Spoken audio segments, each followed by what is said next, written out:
بسم اللہ الرحمن الرحیم۔ السلام علیکم۔ بر صغیر جہاں اسلام پہلے ہی ذات پات کی تقسیم کے ہندوانہ نظام سے متصادم تھا اور بڑی مشکل سے اپنی راہ بنا رہا تھا، وہاں انگریز نے ایک اور تقسیم لا کر معاشرے کا توازن اور بگاڑ دیا، اور وہ تقسیم تھی رنگ کی تقسیم، یعنی وائٹ سپرمیسی، یعنی گوری چمڑی کی فضیلت۔ اور یہ تقسیم خاصی گہری تھی، کیونکہ ذات پات اور مذہب کی تقسیم تو اس وقت تک معلوم نہیں ہوتی جب تک انسان کلام نہ کرے، لیکن رنگ کی تقسیم دیکھنے سے ہی معلوم پڑ جاتی ہے۔ بر صغیر کی اکثریت انگریز اور اہل مغرب کی اندھی تقلید میں لگ گئی، بغیر کسی مطالعہ، چھان بین اور ریسرچ کے۔ ہندوستانی اشرافیہ نے اہل مغرب کی ہر چیز نقل کرنا شروع کر دی، اور یہ سلسلہ آج تک جاری ہے۔ فیمنزم کی مغربی تحریکوں کی وجوہات اور مطالبات کیا تھے، اس بات سے بالکل انجان ہو کر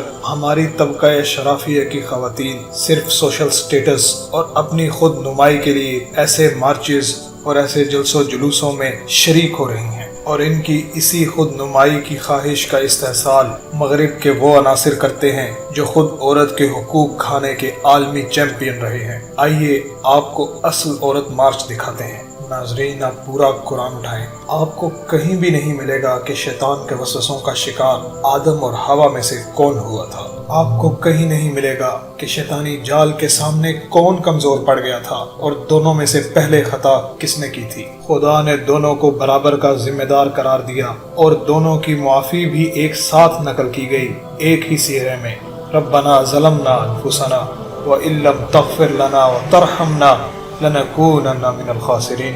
لیکن آئیے آپ مغرب کی ترمیم شدہ بائبل اٹھائیے، آپ کو اس روئے زمین کی پہلی ہی عورت کے بارے میں تعصب ملے گا۔ جی ہاں، بائبل کا کہنا ہے کہ شیطان کے سامنے مرد کمزور نہیں پڑا تھا، یہ عورت تھی جسے ہمیشہ کی زندگی جینے کی خواہش نے اللہ کی حکم عدولی پر مجبور کیا۔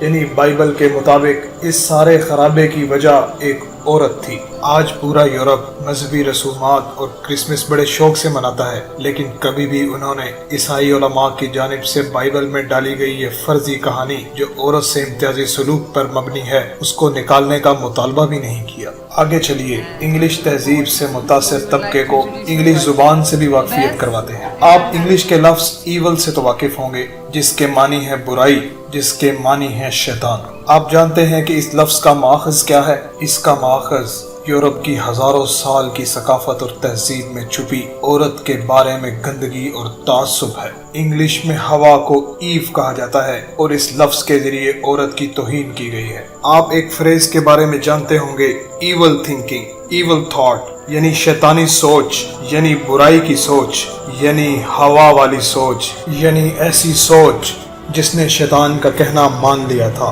اس لفظ سے صاف طور پر عورت سے نفرت جھلکتی ہے، اور اس ورڈ میں جو لیٹر آئی ہے وہ صرف ارتقائے زمانہ کی وجہ سے بدلا ہے۔ اصل لفظ ایول ہی تھا، اور ای کے ساتھ ہی تھا۔ مغربی تہذیب نے عورت کو اس قدر پستگی میں گرائے رکھا کہ ان کی تہذیب سے آج بھی عورت کے لیے گھن جھلکتی ہے۔ آپ کو پتا ہے کہ مغرب کی عورت آزادی مارچ اور عورت مارچ پر کیوں مجبور ہوئی تھی؟ کیونکہ 20ویں صدی تک بھی، جی ہاں 20ویں صدی تک بھی، عورت کو ان کی باپ کی جائیداد سے حصہ نہیں ملتا تھا۔ حصہ صرف بیٹے کو ہی ملتا تھا، بیٹیوں کو نہیں۔ اور اگر کسی شخص کا کوئی بیٹا نہ ہوتا تو جائیداد اس کے بھتیجے کو منتقل ہوتی۔ اس لیے یہ ہوا تھا عورت مارچ، جبکہ اسلام نے 14 صدیاں پہلے عورت کو جائیداد میں حصہ عطا کیا۔ 20ویں صدی تک حقوق اور آزادی رائے کے عالمی چیمپئن امریکہ میں بھی عورت کو ووٹ دینے کا حق نہیں دیا گیا تھا۔ اس لیے ہوا یہ مارچ، جبکہ اسلام نے آزادی رائے عورت کو بہت پہلے تفویض کر دی تھی۔ 20ویں صدی تک بھی یورپ میں عورت کو ایک کام کی آدھی اجرت ملتی تھی، جبکہ مرد کو پوری اجرت ملتی تھی۔ اس لیے ہوا تھا یہ مارچ۔ 1969 اور 70 میں امریکہ، نیو یارک میں عورت کے حقوق کا ایک گروپ ریڈ سٹاکنگز نے اس لیے احتجاج کیا کہ امریکہ میں عورت کو محض ایک شو پیس اور دیکھنے کی چیز کے طور پر استعمال کیا جاتا تھا، اور اس گروپ نے اس مارچ کے ذریعے مس امریکہ جیسے فضول شو کے خلاف احتجاج کیا اور میک اپ اور دیگر فیشن کی چیزوں کو گلیوں میں پھینک دیا۔ جی ہاں، اس لیے ہوا تھا یہ احتجاج۔ یورپ میں آواز بلند ہوئی کہ گھر میں کام کرنے پر بھی عورت کو کچھ نہ کچھ مزدوری یا جزا ضرور ملنی چاہیے، جبکہ اسلام نے پہلے ہی قرآن پاک میں نان و نفقہ کے کئی قوانین وضع کر دیے ہیں، اور حتیٰ کہ دودھ پلانے پر بھی حضرت عمر نے عورت کو وظیفہ دینے کا قانون بنایا تھا۔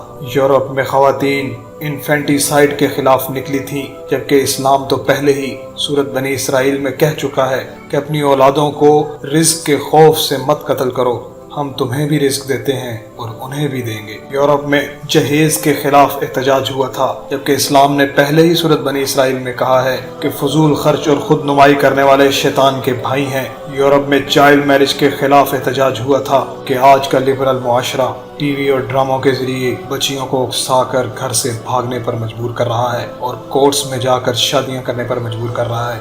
یورپ میں جب عورت جاگنے لگی تو انہوں نے عورت کی آزادی کا مطلب ہی بدل دیا، اور عورت دشمنوں نے ان کی تحریک کو ظلم و جبر سے آزادی سے موڑ کر اخلاقیات سے آزادی کی طرف پھیر دیا، اور یوں مغرب کا استحصالی نظام پھر بچ گیا۔ آج کی عورت اگر مغربی حقوق نسواں کی تحریکوں کا مطالعہ کرے تو اسے معلوم پڑ جائے گا کہ جن حقوق کے لیے مطالبہ کیا گیا تھا وہ حقوق تو اسلام پہلے ہی دے چکا ہے، بس آج ان حقوق کے حاصل کرنے کے لیے جدوجہد ہونی چاہیے، جو کہ اسلام کے خلاف جا کر نہیں، اسلام کو امپلیمنٹ کروا کے ہی مل سکتے ہیں۔